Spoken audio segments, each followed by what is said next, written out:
Hujan deras dan angin kencang mengakibatkan 29 pohon tumbang di Jalan Bypass Kota Padang, Sumatera Barat, Selasa, 17 September 2024. Pohon tumbang juga menghambat akses jalan dan mengakibatkan kemacetan dari kantor Balai Kota Padang sampai simpang RSUD Rasidin Padang.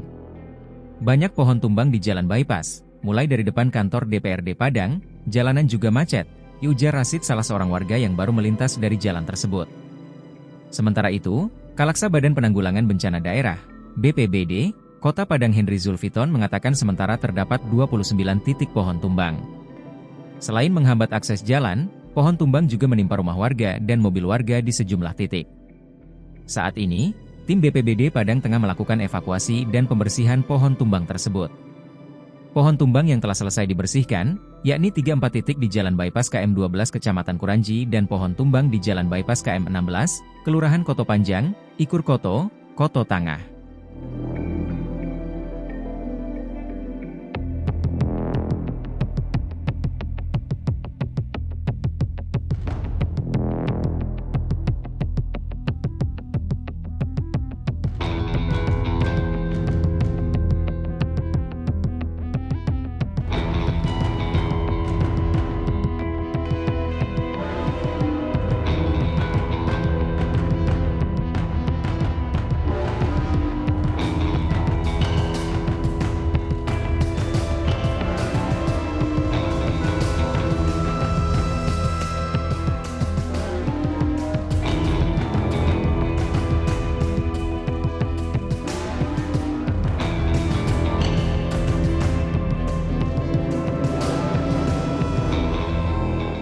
Download Tribun X sekarang, menghadirkan lokal menjadi Indonesia.